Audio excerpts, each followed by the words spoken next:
Bismillahirrahmanirrahim. Assalamualaikum warahmatullahi wabarakatuh.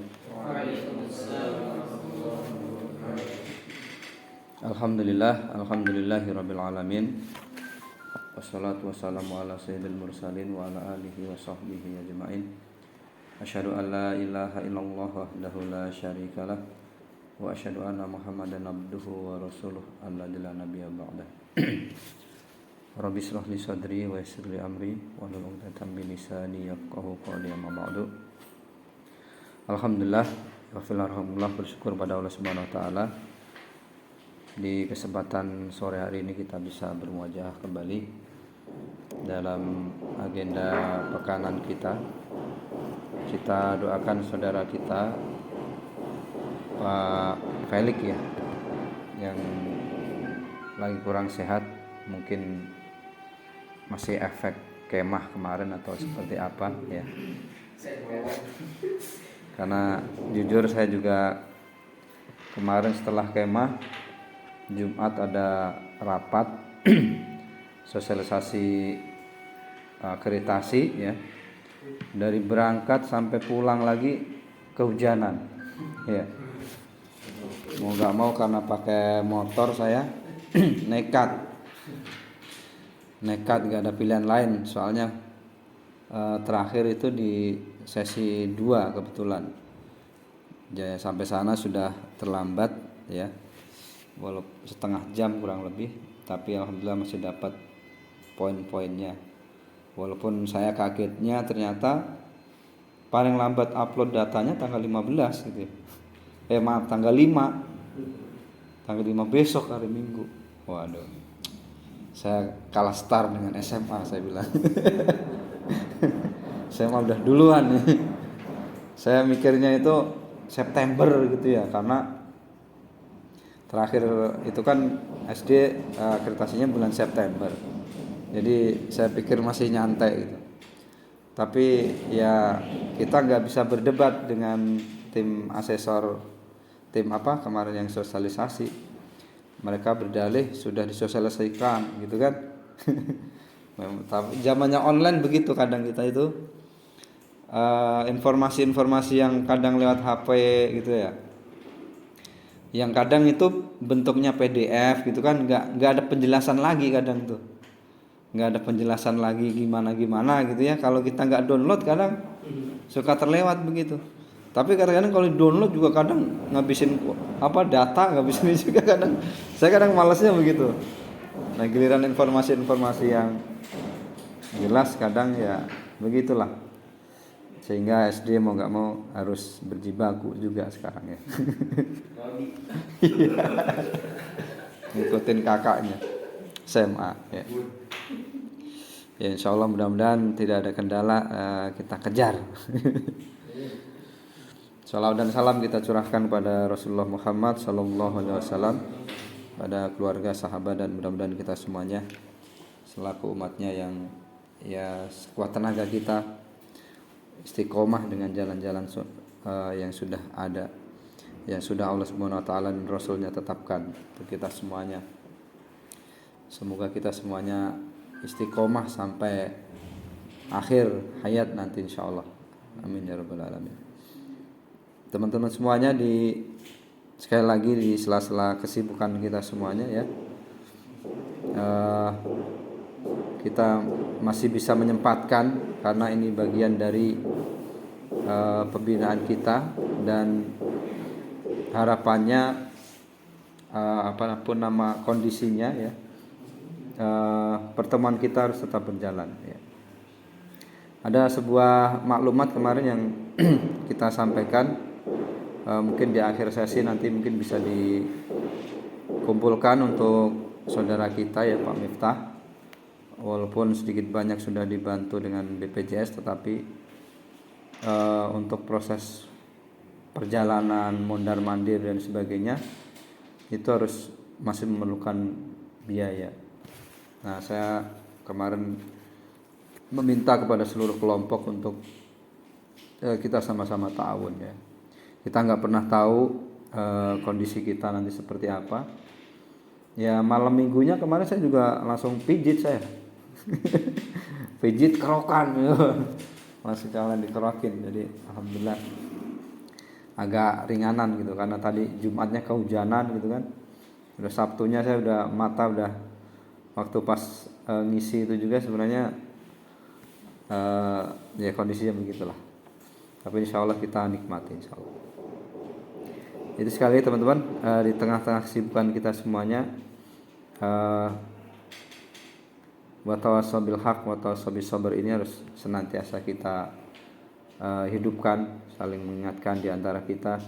Kalau saya ada kesalahan mohon diingatkan. Kalau di antara kita ada yang punya salah, sedikit keliru mungkin dalam ucapan atau tingkah laku, ya mohon diingatkan. Dan juga tentunya kepada teman-teman yang lain, ya tidak harus sesama yang di sini, ya. Kalau ada saudara-saudara kita di bunyan gitu ya, ada hal yang kurang pas atau apa dalam pergaulan dan sebagainya, kita semuanya wajib saling mengingatkan. Karena sekali lagi, siapa lagi kalau bukan kita yang sebagai orang yang dekat ya dengan saudara-saudara kita di sini, untuk saling mengingatkan dan sebagainya. Baik teman-teman semuanya, dari buku yang sudah biasa saya kutip ini, Kalam Murabbi. Kalau kemarin berkisah tentang seorang anak kecil yang bertanya gitu ya pada orang tuanya, dan pertanyaannya sungguh luar biasa. Saya yakin anak itu adalah anak yang cerdas gitu ya, karena anak yang cerdas itu justru banyak bertanya gitu. Teman-teman lihat, orang-orang yang cerdas itu biasanya malah justru banyak bertanya, ya, karena dia rasa keinginan tahunya itu besar gitu. Karena Allah Subhanahu wa taala sudah menganugerahkan kepada kita semuanya satu karunia belajar. Ya. Kita tidak ujuk-ujuk ya dalam bahasa Jawa itu. Tidak suddenly gitu. Tidak apa lagi? Kalau bahasa Sundanya serta merta mak betunduk gitu, bahasa Jawa lagi gitu kan. Tiba-tiba langsung jalan, ya. Manusia kan termasuk yang unik. Kalau hewan lain atau hewan lah gitu ya, sapi, kuda, kambing, mereka nggak butuh waktu lama untuk berjalan, ya gak? Kambing begitu lahir, ya dijilatin sama induknya, lari. Tapi kenapa manusia nggak gitu? Satu ibrah yang bisa diambil itu adalah karunia belajar, bahwa manusia itu harus belajar gitu. Bagaimana dia mulai tengkurap gitu kan kalau bayi, kemudian dia berusaha merangkak dan sebagainya, kemudian jalan dengan lewat merambat dan sebagainya, sehingga baru bisa berjalan sempurna. Nah, itulah karakter manusia sebenarnya yang Allah Subhanahu wa taala berikan kepada kita, yang luar biasa adalah karunia belajar salah satunya. Karena kita semuanya ini punya insting untuk belajar sebenarnya. Adapun kemalasan dan sebagainya itu terkadang memang dari hawa nafsu kita yang kadang terlewat gitu. Kelewatan maksudnya. Nah, sebuah kisah yang ingin disampaikan di sore hari ini masih berkaitan dengan kisah anak kecil, ya. Jadi sebuah kisah ini di sini disebutkan bahwa ada seorang syekh melihat anak kecil berwudu di tepi sungai sambil menangis, ya. Kemudian syekh tersebut bertanya kepada anak tersebut, "Wahai anakku, wahai anak, mengapa engkau menangis?" Ya.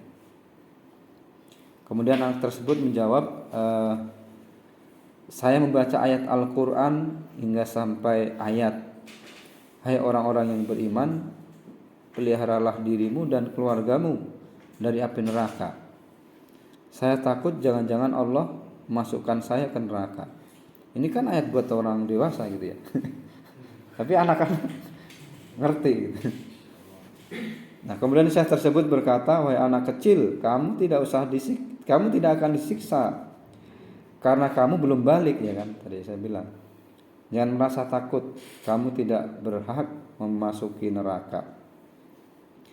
Kemudian anak kecil itu menjawab, "Wahai Syekh, engkau adalah orang yang pandai. Tidakkah Syekh tahu bahwa seorang yang menyalakan api untuk satu keperluannya itu memulai dengan kayu-kayu yang kecil, baru kemudian yang besar."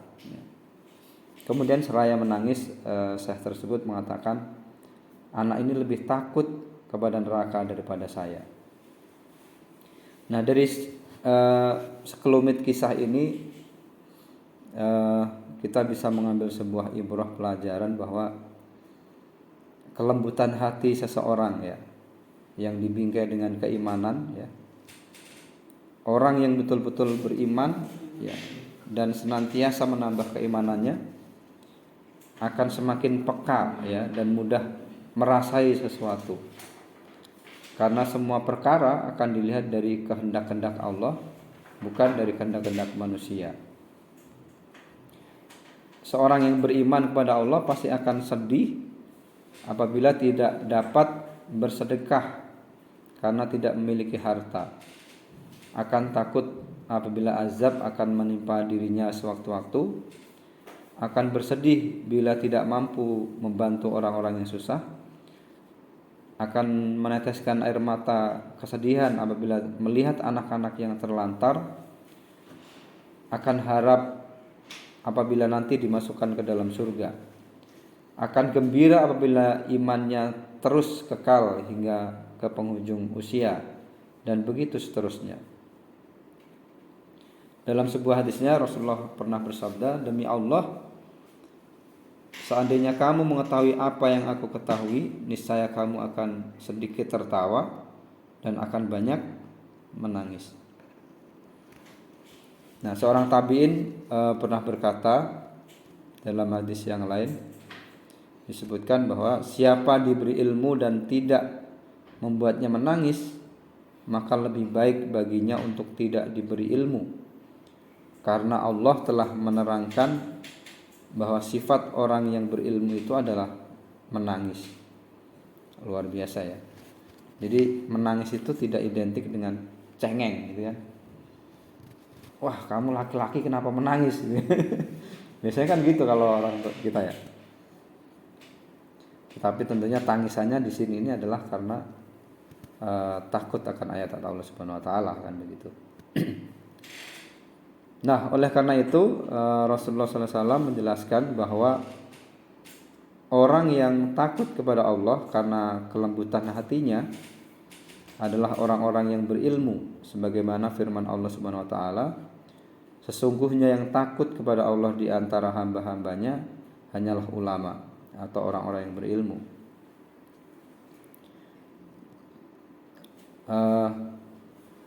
Kelembutan hati ini adalah pintu kebaikan ya, dan kunci persaudaraan. Pribadi manusia yang diliputi rahmat dan kasih sayang akan melihat orang lain dengan penuh cinta dan kasih sayang. Oleh karenanya kelembutan hati adalah pengikat dan perekat persaudaraan. Kalau kita melihat saudara-saudara kita ya, yang dalam tanda kutip mungkin melihat kita, wah ini beda, ini seperti ini dan sebagainya, kemudian kita ikut larut misalnya gitu kan, ikut larut membenci saudara kita, ya berarti artinya kelembutan hati kita ini berarti dipertanyakan. Atau jangan-jangan memang ya hati kita sudah tidak peka lagi gitu ya, atau nafsu kita barangkali sudah lebih menguasai daripada rasa kasih sayang atau persaudaraan tersebut.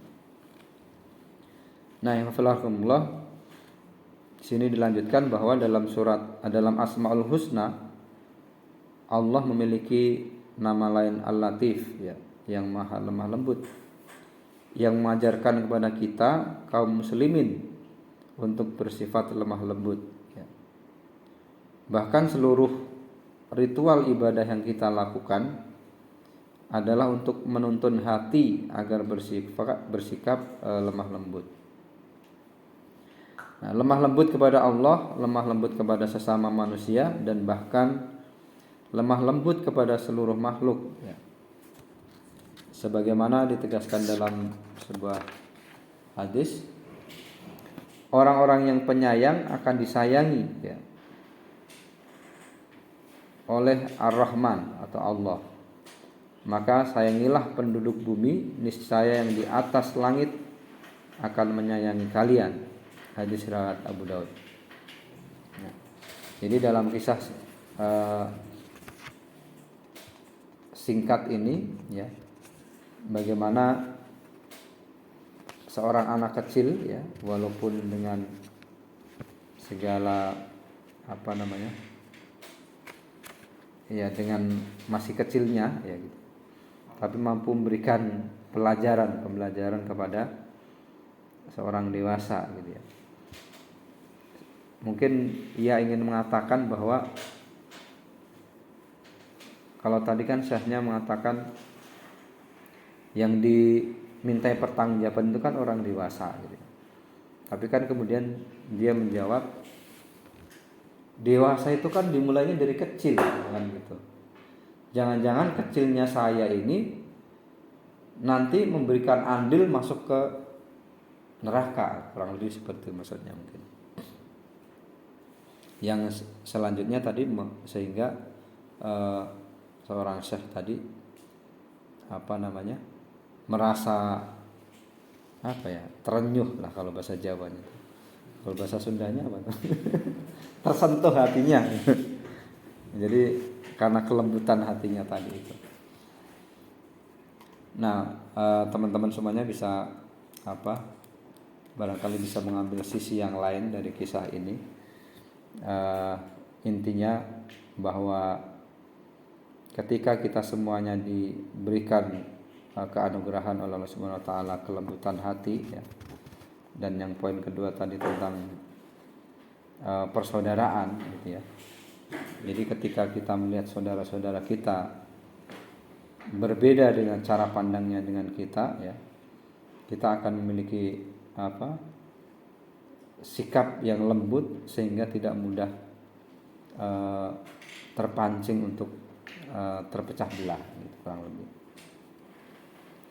Nah, oleh karenanya kita harus senantiasa saling mengingatkan tadi, ya, kemudian saling menambah keilmuan kita, pengetahuan kita tentunya tentang agama ini, ya, sehingga ketika kita bertemu di masyarakat dengan saudara-saudara kita yang mungkin secara fikih, secara interaksi keagamaannya mungkin, ya, berbeda dengan kita, ya, kita tidak mudah untuk memberikan stigma-stigma yang kurang baik, gitu. Yang pada intinya justru itu akan membuat kelembutan hati dan persaudaraan kita sesama muslim itu akan terganggu. Barangkali itu mungkin sedikit yang bisa disampaikan berkaitan dengan tema kelembutan hati, ya, sebuah kisah singkat dari seorang anak kecil yang memberikan nasihat kepada seorang syekh yang secara usia lebih dewasa, ya. Sekali lagi itulah barangkali, ya, terkadang yang kemarin saya sampaikan,